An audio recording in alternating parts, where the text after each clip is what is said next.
Welcome to Black Talk Radio, hosted by Kristen Ayana. Listen as we discuss the latest in Black culture, Black news, and Black entertainment.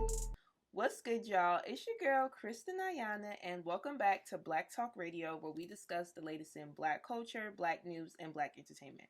Now, I'm super duper excited because we have a special guest in the building. Mia, how are you? I'm good. Thank you so much for having me. I'm so happy to be here. Oh, I'm glad. You know, I just came across your music, loved it, super duper dope. So I'm really happy to chop it up with you today on this beautiful Sunday. Yes.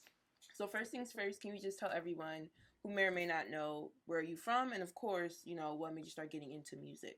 Yes. Well, I'm Mia Taylor, everybody. I'm from Brooklyn, New York. Okay, Brooklyn. Exactly. All my Brooklyn people out there. I would definitely say what inspired me to start music was my family.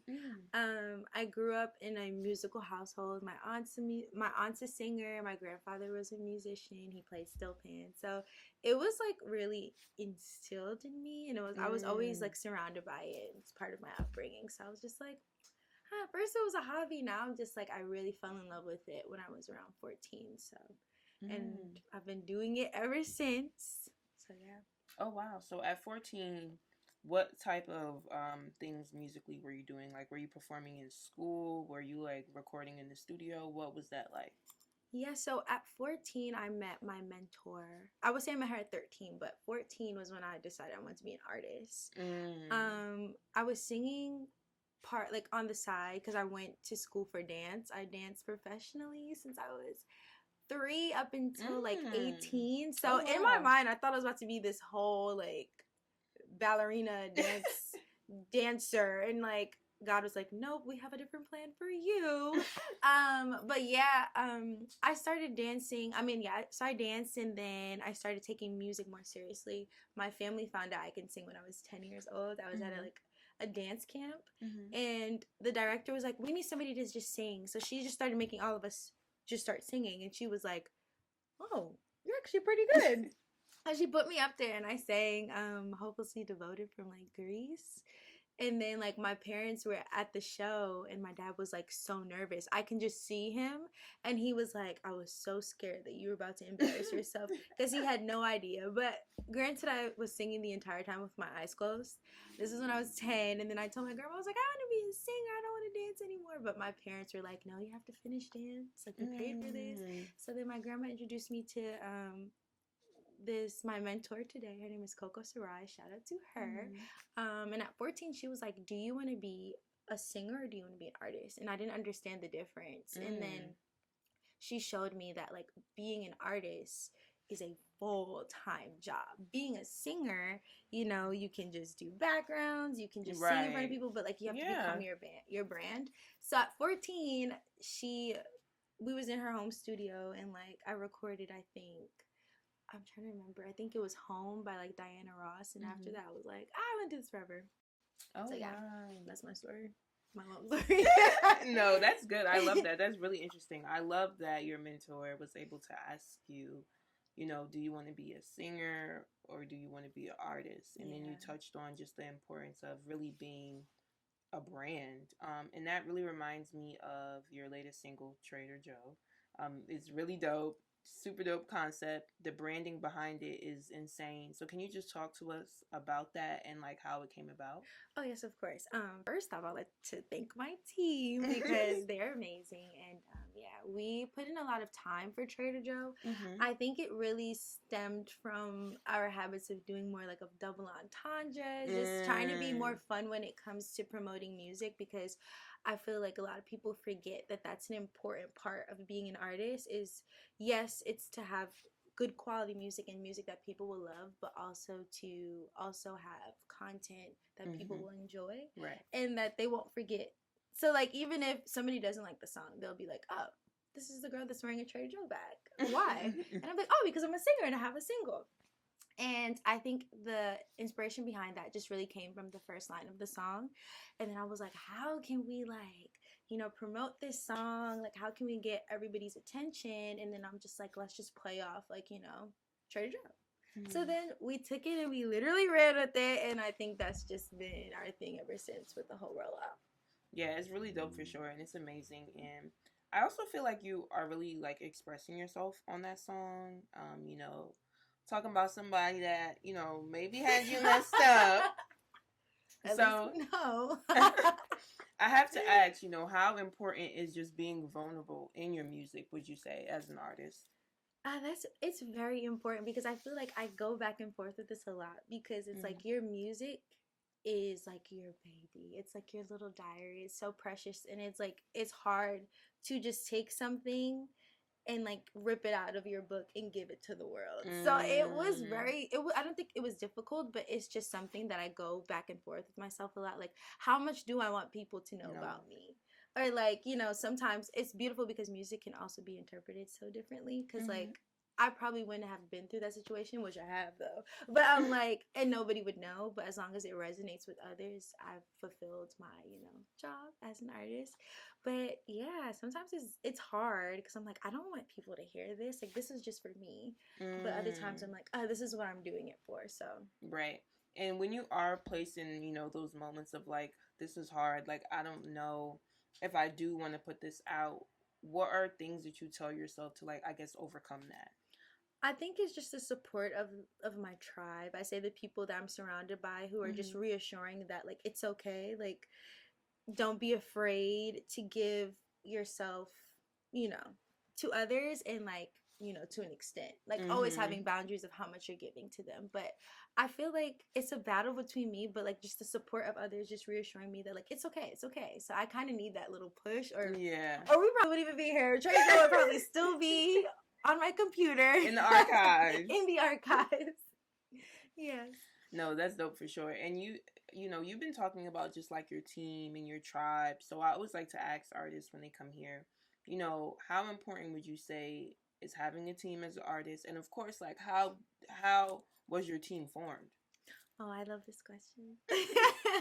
I think it's really important because you can't in this life, we cannot do things alone for sure. Like, yes, we were born in this world alone, like, I mean, by ourselves entering, but when we entered, there was thousands of others. So it's like you have to utilize that. It's like this can't always be a one-woman show. Like, you need to have supporters on your side who sees your vision, who you can support, who you can shine the light on as well.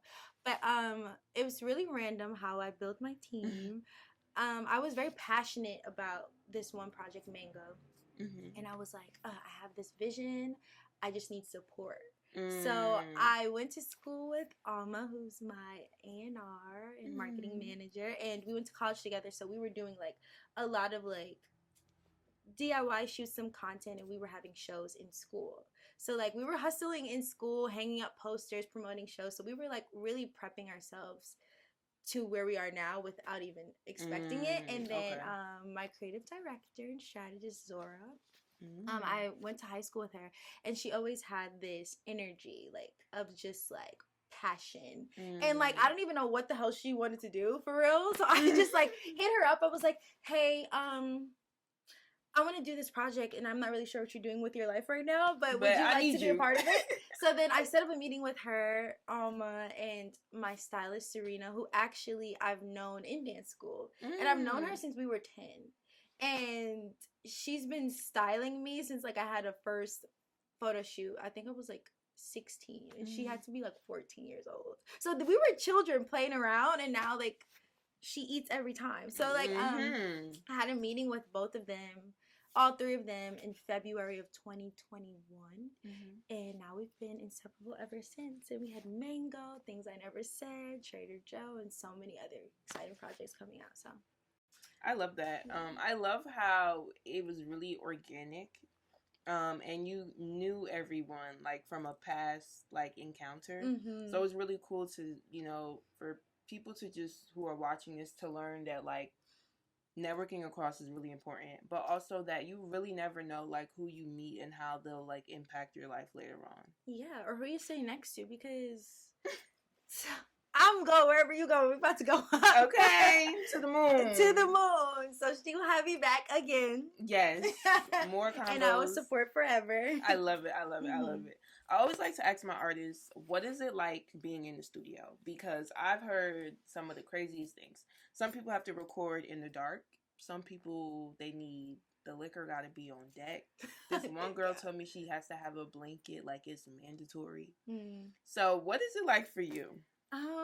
Definitely no liquor on deck for me because there would be zero focus. I need to be present. Yes. I definitely know that I cannot record with shoes on, and it sucks because sometimes it grosses me out. Like if I'm not in like a studio where I really know, I'm like, I'm gonna take my shoes off, but like that's the only way I feel grounded for real. Like, not to be cliche, but seriously, like I feel like I have to feel everything, and yeah. So I never record with my shoes on, but I think it just has to be a safe space for me. If that's with people that I genuinely trust, or if it's just me and my engineer, or if it's just me and my team. Sometimes when it's like outsiders, like energy is really important. So to me, so if it's like, if I'm not super like, you know, comfortable with you, or if I really don't know you, if I've never met you before, I feel like I wouldn't invite you to a session because like this is my safe space. So I'm just like very like aware of who I bring in there. Like it's not about to be like, yeah, we all pulling up to the studio, me and Taylor got the Casamigos. No. We're coming in there peaceful.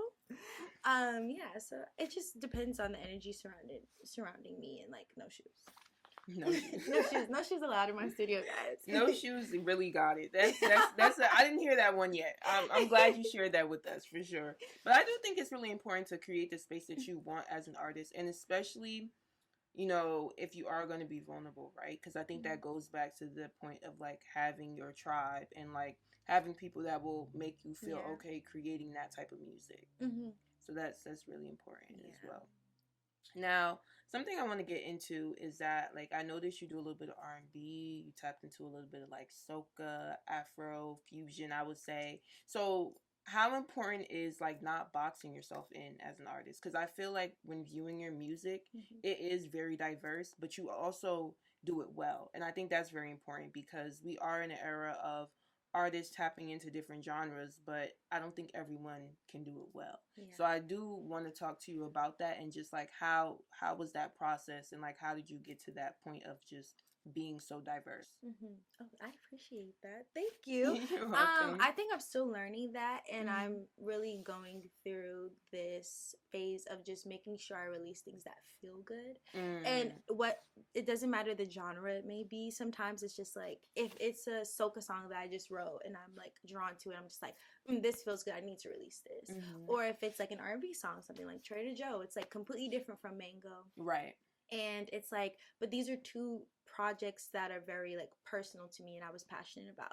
But because it felt good in the moment, I was like, I need to share this. So I'm still learning how to just let it flow without trying to place myself in a box, because sometimes that's what the industry wants you to do, I feel. So I'm just learning to be free and just really produce music that feels good to me while still being authentically myself. So that's dope for sure. I love that. And I think that's really important. And a lot of artists can relate to that. And I think that's great advice for any creative as well. Like, you know, just really staying true to who you are, and to your point of like releasing stuff that feels good. Because as a creative, you know when something is like bullshit, for lack of a better word. Like, no, for real. I was like, this is not me. So it's like, if you know, you know. Okay? Really? So we talked about you tapping into different genres, you know, not being in a box. Now, I have to ask, if you could collab with any artist across like any genre, who would it be and why? I definitely want to say Drake. Why is he so popular? I know. Wow. We literally have a Drake. We have a Drake. Look, we have a Drake. Nothing was the same. In here. I do love Drake. I love him. A lot of artists come up here and say Drake, but why Drake? I have to ask. I would say Drake and like Rihanna. I'll tell you why though. Because love Rihanna. Do we think she's ever gonna come back? She has to, because I need to collab with her. So before she pops out another baby, she keep having these kids. She's just trying to get it out so that she can come back to the music. I feel you, girl. Like, pop the babies out and let's get in the studio. I would say them because they're extremely versatile. Like, they're so like you can throw Drake on a. I feel confident you could throw Drake on a soca song and he will make it himself. Yeah, you know he fake want to be Jamaican. He want to be Jamaican so bad, but I'm saying like it took a Canadian man to hop up on a track with like Wizkid and Popcorn and all that stuff. So it's just like Yeah, I could see that And vibe. but you know it's him. And it doesn't feel forced. It doesn't feel like fake. It genuinely feels like, oh, this is Drake. Like, and then we okay whatever he does. Like, if I tell you guys I want to sing Taylor Swift tomorrow, you will be so confident in me because you think it'll sound good. I hope so. And then I'll be on a freaking country track. But I'm just saying, like, Drake is so versatile, so I would definitely love to collaborate with him because I feel like, yeah, he gets it. Same with Rihanna. I don't think she's in a box either. Yeah, because I feel like she was doing like R&B. She tapped into a little bit of rock, pop. Yeah, she was on like the like reggae dancehall vibe when she first came out. So I definitely see that for her. But Rihanna, I don't know if she's coming back. I hope she does. I want her to, but like, I just feel like she doesn't care. I mean, if I'm a billionaire, I might not care either. Me too. Like, if I'm like, I don't really feel like singing today. Woo, y'all will not catch me. I'll be in my Fenty pajamas somewhere. And then it's also like she literally makes money in her sleep still. Yeah. And I'm going to still support you, girl. But Rihanna, if you come back, we bring you on the show and we win a session. Yeah, okay? So if you seeing this, don't play. Don't play, Ree. We love you, though. Period. So I know you mentioned you grew up in Brooklyn, New York. I have to ask you about like the music scene in New York right now, because there's like so many artists coming out of New York. Who are some people that you like right now, or just like what are your thoughts? Because I feel like New York is like really having this moment. Yeah, it's having a moment. I love Ice Spice. I love to get a little ratchet sometimes. But yes, definitely love Ice Spice. I'm an Ice Spice girl right now, so I'm in full support. She's in her mood. She's in her mood in the deli. But I'm in full support of Ice Spice. I really love what she's doing to New York and for New York, and again being authentically herself. Yeah, she is.